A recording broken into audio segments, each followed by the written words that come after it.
Hello, hello, happy Thursday. And here we are. Today I wanted to talk to you guys about protein fasting and how to go about off-plan meals and how to go about the weekend. Because I see there are still some of you who struggle a lot with consistency through the weekends, and that can derail you pretty badly. I want to say, especially if you have a specific goals such as fat loss or muscle building, like specific goals, you can undo what you normally, all your results from the week if you don't stay on track, if you don't keep the consistency going throughout the weekend. And it usually starts like this. It usually starts pretty well on Monday, then Tuesday, Wednesday, Thursday, and then Friday, things starts to slow down a bit, right? Because Friday, you might have happy hours, you might have, you're just like tired. So you might as well just start drinking, start eating, and then come Saturday and then Sunday. So it's 3 days in a row where you're not being compliant, right? Where you're not being consistent to the plan. And being consistent is different than being perfect. Like perfection is not a thing here, but staying consistent and doing the things that you need to do on your list every single day is required for your results. We can't deny that. You can't expect to show up 4 days out of 7 and get the same results as someone who's showing up every single day, right? And how to navigate and how to continue having, how to continue showing up and doing the things on Friday, Saturday, and Sunday. So the best way to go about this is first a mindset shift, right? What you used to do on the weekends brought you here. What you used to, your past habits brought you here. The way that you thought about yourself, the way that you thought about the people that you hang out with, the conversations that you have, the thoughts that you have in your head, everything brought you here, right? Brought you to here. And if you keep doing the same things, you're not going to get to a different destination, right? So you got to buckle up, blinders on. You're on a journey, you're on a mission, right? You're on a mission to achieve this goal, and you're not going to let anyone else derail you. You're not going to let anybody else or anything else stop you from getting there. That's the first thing that you got to do. The decision that, okay, I'm on a mission. Fuck what everybody else is saying, right? Fuck what everybody else is doing. I'm going to do me. I'm going to be committed to my journey. I'm going to be committed to my plan, because I want to get to that destination so much. So I'm going to do this. So that's the first thing, the decision to be committed, because being committed is a decision.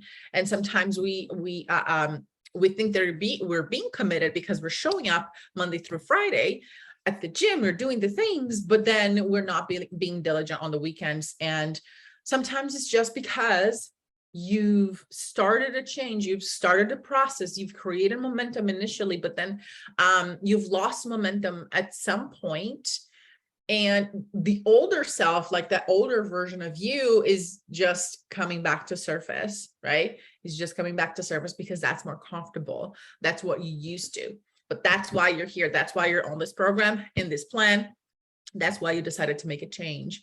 So first step, decision, right? You guys know that I don't give you guys just the tactics of stuff on how to do it, but the why behind it and how to approach it from a mindset perspective. Because I guarantee if you don't switch the thoughts you have going on in your head right now, if you don't switch the way you think about this process, the way you show up about this process, you're not going to get the results, right? So it's not just a matter of doing it and having the tactics, but how to deal with when your friends are peer pressuring you into binge drinking, how to go about it when your husband orders pizza and you don't want to eat the pizza, how to go about it when your environment is not setting you up for success, right? And that's the mindset, right? That there comes the mindset, there comes the decision to be committed, and the right strategy, right? And the right strategy. So you can also be flexible in your approach. So you guys can find this guide to protein fasting in the group, which is here in the group, eating out / traveling. Okay, so you're going to find, you scroll up a bit and you're going to find the guide to protein fasting. Okay, and that's basically my go-to strategy to eating an off-plan meal. Okay, so eventually this is going to happen, right? Where you want to have an off-plan meal, or some people call it cheat meal, but I don't really like calling it cheat meal, especially if you are tracking your macros. Like, you shouldn't be having anything that doesn't fit in your macros. Like, you should be able to fit those things in. But let's say that you're initially starting and you're on a meal plan, you don't want to go off track. How do you go about this, right?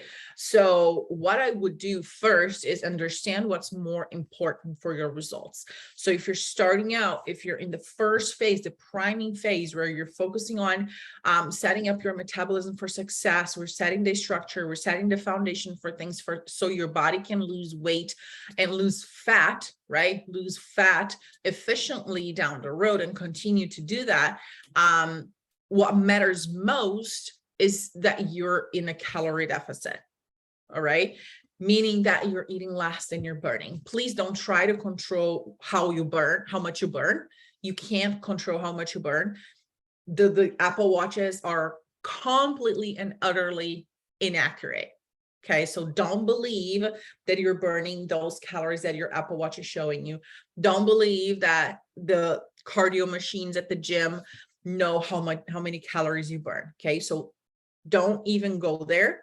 I've calculated your calories and gave you the meal plan, the nutrition strategy for you based on your body needs, based on your activity levels. So that's how we control the calorie deficit, by not only giving you the right activities to do so your body can put out more energy, but also the right amount of food so you have an energy gap. There's a difference between how much you're eating and how much your body needs. And that gap, that difference, is when the body taps into the body fat storage, right? So the most important thing is for you to be in a calorie deficit, and is for you to be in a calorie deficit consistently throughout the month, right? Week after week, not just one day. So if you're in a calorie deficit today and tomorrow you're not, and then comes Friday, Saturday, Sunday, you overeat, then you're no longer in a calorie deficit. Then you're basically status quo. Either you're going to maintain your weight or you're going to gain weight. Right. So let's say, let me just open up a document here. Just for the sake of it, just so you can have a visual of what I'm talking about and why, before giving you the strategy and how to do it. Here, Google Docs. All right. So let's imagine, hypothetically, just for the sake of easy math, okay? Just for the sake of easy math, that your body requires 2,000 calories to maintain your current body weight, right? Let's just imagine that hypothetical scenario. You want to lose fat. So you're on a nutrition plan where you're eating 1,500 calories, right? So start diet at 1,500 calories per day, okay, here, per day.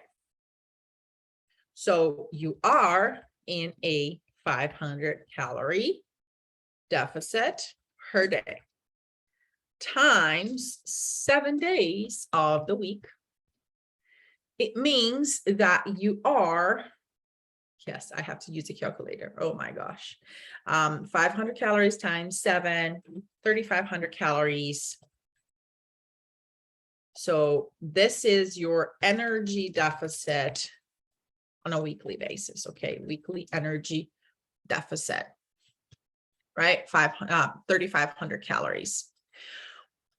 Based on this, you should be on average over time, all right, on average over time, be losing about half a pound to 1 pound. It depends on how lean you are right now per week. Okay. That's it. Why? Because 3,500 calories is the amount of calories required to store 1 pound of body fat. Okay.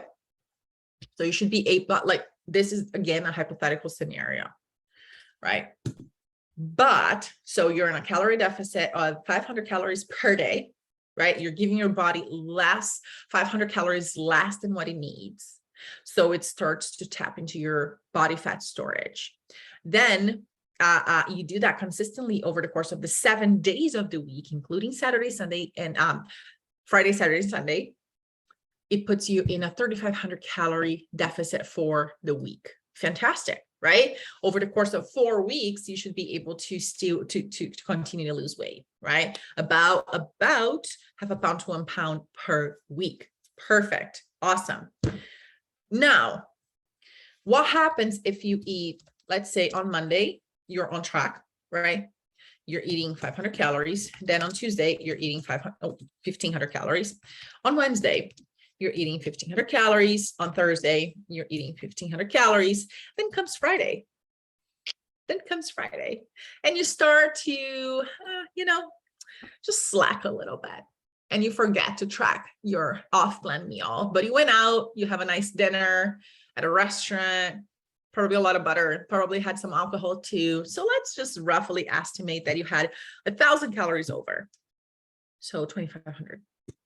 Then comes Saturday, right? Come Saturday, you also kind of don't feel like tracking. Your schedule is all messed up. There's lots of things on the go. You're not on your regular routine. You don't eat protein. You're not hitting your steps. You're not drinking water. And then you order something out, like you eat whatever. So let's say that throughout the day, you're eating, let's say, again, 2,500 calories. It's very easy to eat 2,500 calories, guys. Very easy. It's hard to eat 2,500 calories out of whole foods. When you're eating enough protein, when you're eating, potatoes, veggies, whole foods. That's hard because whole foods, it's just more volume in your stomach. So it takes longer to digest. But 2,500 calories out of fast food, out of donuts, out of, a meal at a restaurant, out of sushi or alcohol, that's super easy to consume because those foods they're like swimming in butter. They're like just oils and a lot of fat. I dare to say a lot more fat than carbs. So a lot of you might think that carbs are the enemy. I hope that by the time that you're watching this and that you go through my program, that it changes your mind a little bit. But it's not really the carbs. It's the overconsumption of things that are delicious. And the things that are delicious are what we call hyper palatable, delicious foods like chips, burgers, pizza, cookies, brownies, chocolate. They're not just carbs. Like, look at the nutrition facts, look at the label behind it, and check the amount of protein, carbs, and fats. Don't look just at the calories and don't just look at the ingredients, but also look at the fats, carbs, and protein. You'll notice a pattern. Most of those delicious foods, they're a combination of carbs and fats, and they typically have more fat than carbs, and fats has more than double the amount of calories than carbohydrates.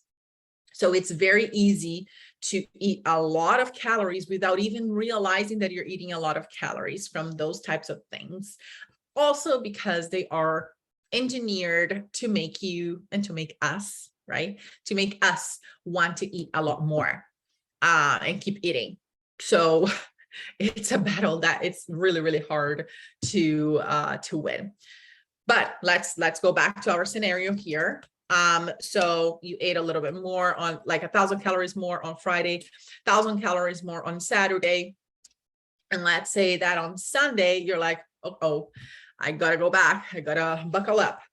But you still have, a brunch where you're eating out, you're eating pancakes and you're having like just a nice, more feeling and kind of different to break the routine a bit. So you have a brunch out, let's call it that way.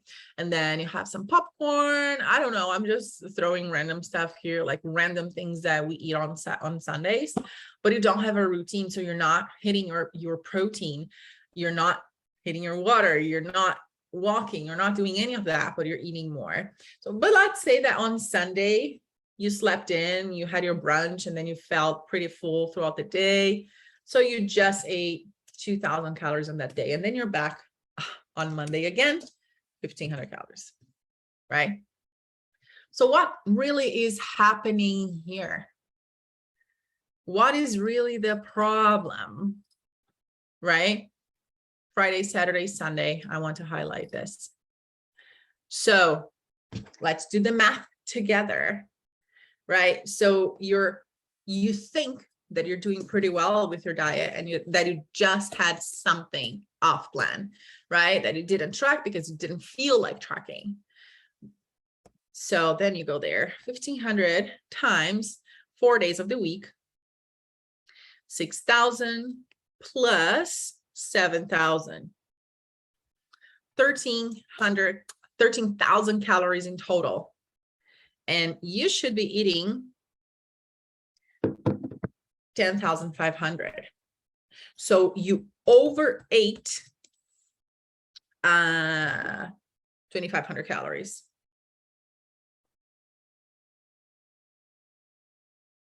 Right? Yeah. You overate 2,500 calories. Basically, that's what it is. And remember that in this hypothetical scenario, your body requires 2,000 calories to maintain your current body weight. 14,000 calories is what your body needs. 13,000 is you not being diligent with the weekends, right? And this is what you should be at. So, but you might say, hey, but Andrea, like I'm still in a deficit. I still am at 1,000 calorie deficit, right? 1,000 calories deficit compared to what my body needs. Yeah, but that slows down your progress, because if here you were going to lose 1 pound per week on average, again, on average 1 pound per week, you're no longer losing that. You're far off. And it just delays your fat loss journey by a lot, right? Instead of losing 1 pound, you're losing 0.2 pound, if that, right? But again, and that's considering that you are being diligent on the other days, but you might have like an 1,800 calorie day here because you didn't track those nuts that you grabbed because you wanted a quick snack at work, right? Or here on Thursday, you had a happy hour and you ended up drinking a little bit more. So you had, instead of 2,000, instead of 1,500, you had a 1,900 day. So you're just adding a few hundred calories here, a few hundred calories there, plus the overconsumption on the weekend. There, you get it. You're not making progress, right? You're not losing fat. You're not setting yourself up for success here. So your weekends matter. Your weekends matter. I know it's harder. I know it's a process to adapt, but you got to take this seriously. Otherwise, it's going to be really, really hard for you to get the results you want, especially for those of you who are in the fat loss phase. Some of you might not be in the fat loss phase, but this still applies to you because you're still working towards a certain goal, right? Being maintenance or reverse or building muscle, this still matters in terms of what's happening to your body, right? But the problem is, even though you had this many calories Friday, Saturday, and Sunday, and this many calories Wednesday and Thursday, you logged in MyFitnessPal 15, right? You logged here, I don't know, maybe 500 or even less than that. Then on Saturday, you logged 300. And then on Sunday, you logged 900 calories. So I don't know about this, right? I don't know about the 2,500. I don't know about the 2,000. I don't know about the extra snacks, the extra licks, the extra bites that went untracked and you didn't log in MyFitnessPal, because the data is showing me that you were doing your part. The data is showing me that you did consume 1,500 calories every single day and that you under-consumed on the weekends. So every time I see your guys' food blog and I see that's under-reported on the weekends, I know that's probably a weekend where you over-consumed. I know it is harder to track, but we're going to get there. But at the same time, what's the intention here? What's the intention that you want to bring to your weekends, right? Plan ahead, pre-log some stuff, have some sort of routine for yourself, set some sort of routine for yourself if you don't have it yet. So at least we have the right data. Even if you go over, even if you know what, I fucked up, I ate a lot more than I should have. Here it is, 2,500 calories. That's what I logged. At least we have data to work on. At least I know, okay, so she's not losing weight because, or her body weight is kind of staying the same because, so it all makes sense. It's all interconnected. But if I'm looking at the data and I see everything perfect and nothing is happening, it tells me that the data might not be being reported correctly. You know what I mean? So it does matter what you do Friday, Saturday, and Sunday. And it's really, really easy to continue doing the things that you're used to do, to not track, to not get your steps in, to not get your water in, to not move as much, to keep eating the same things that you're used to eating in unlimited quantities. Hey, there's no foods off limits here. Like, that's what I preach and that's what I believe in, but you got to take self-responsibility. That freedom of choice comes with self-responsibility, comes with, okay, hey, so this Saturday, I want to go out and I want to have a burger. Let me see if it fits in my macros here. Okay, it doesn't. Can I have a better choice? Can I choose maybe a burger without the bacon? Can I choose a bunless burger? Can I choose, can I make a burger at home? Right? Can I make a homemade burger? Can I, instead of having the French fries fried, can I air fry it so I can save the fat calories there? So you start make plans ahead of time so you can have a better result and better compliance, right? On the weekends, it doesn't have to be boring. Yes, it does require a little bit more work, but you get the freedom. On the weekends, you're eating your burger and you're not thinking like, oh shit, I did this again, right? Oh shit, I went off track. No, you didn't. You put it in your meal plan, right? You planned for it. So if it's planned for it, there's no reason to feel guilty about it.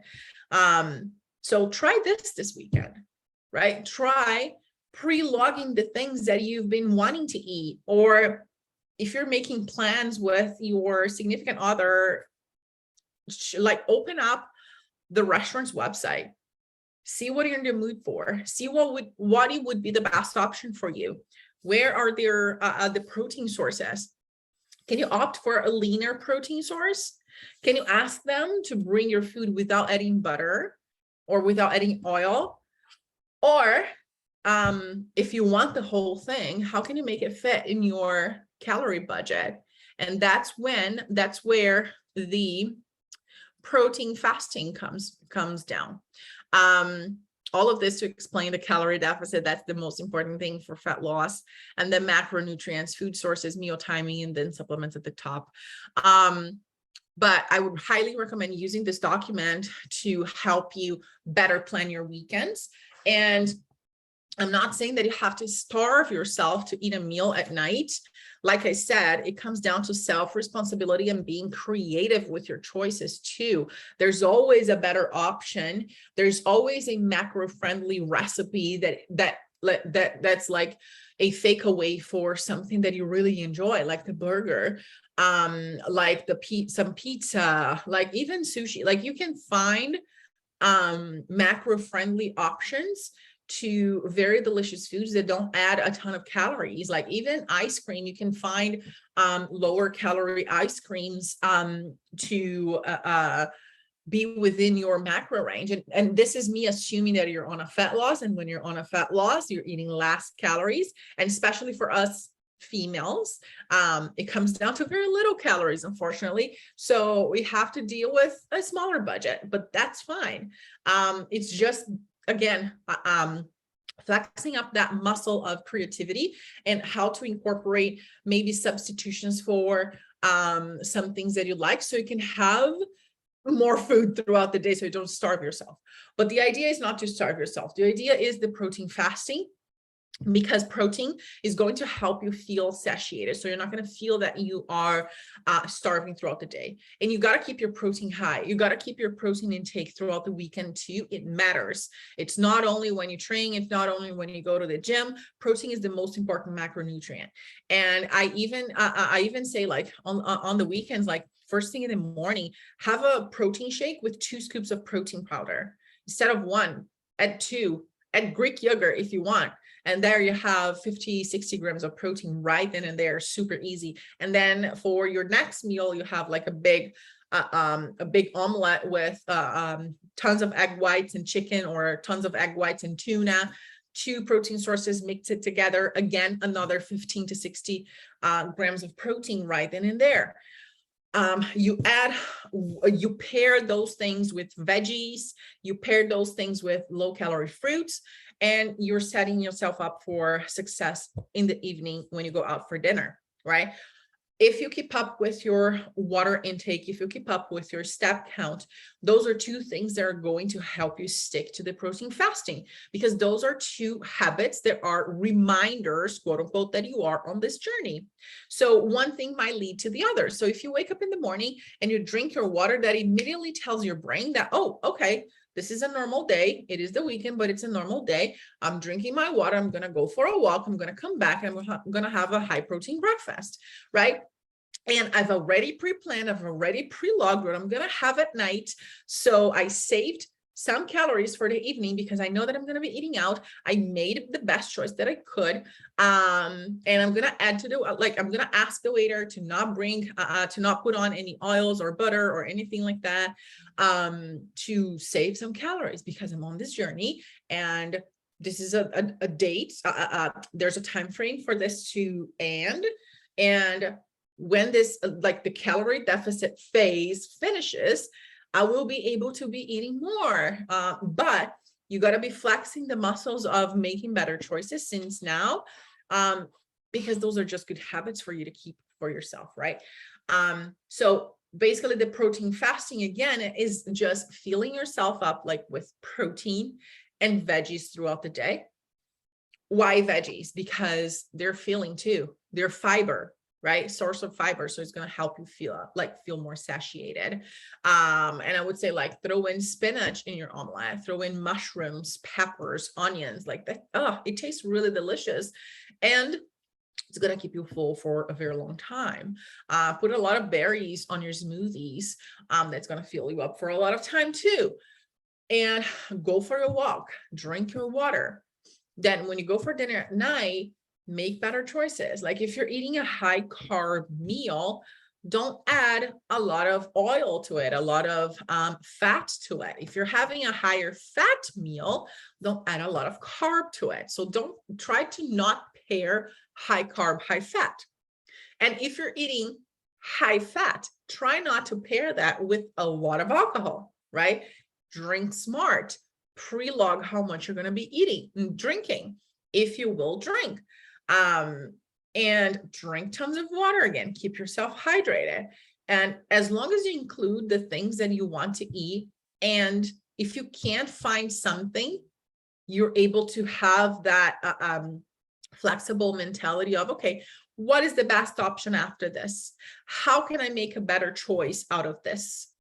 Then you're going to be successful. Like, there's no other way around. Like, the best example I can give you is the burger that I just mentioned. Yeah, you want to fit in the burger, but you don't have the budget for it. Sure, make the burger at home, like homemade burger, or ask for a less caloric version of a burger, and skip the fries, skip the milkshake, right? The burger is going to be, it's going to still be there. But if you're going all in every weekend, eating everything and like not even thinking about it, not even trying to pre-plan, not even trying to come up with a strategy, and just saying, fuck it, I'll deal with it on Monday. You're not going to get there. You're not going to get there, because this is the most important habit. The most important habit to learn is consistency. And I have great news for you talking about consistency. I was asking you guys today in the WhatsApp group chat about what do you guys struggle with the most out of the 5 habits that we do daily? What are the hardest ones for you? So I'm planning things here behind the scenes to help you with being more consistent with that. So we're going to do, I'm going to set up everything and then I'll announce it, but we're going to do challenges when it comes to steps, water, sleep, lifting, everything. We're going to do challenges, but we're going to do it in a way that we hold ourselves accountable, and we're all part of the same journey. Okay. So that's going to be there. And the weekend challenge will be coming up soon as well. So that will help everyone. So if you're stuck, if you have been a little slacking a little bit in the program, this might be the chance for you to pick yourself up and get back into groove. And yeah, I guess that's it. Let me see if there's anything that I wanted to add here in terms of the protein fasting for the weekend. And no, here, I'll just make sure that you check this document out, guys, because it does have a list of what are the lean protein sources that I would recommend. If you have any questions on this, also let me know, please. Okay. And yeah, that's basically it. Thank you so much, and see you guys soon. Bye.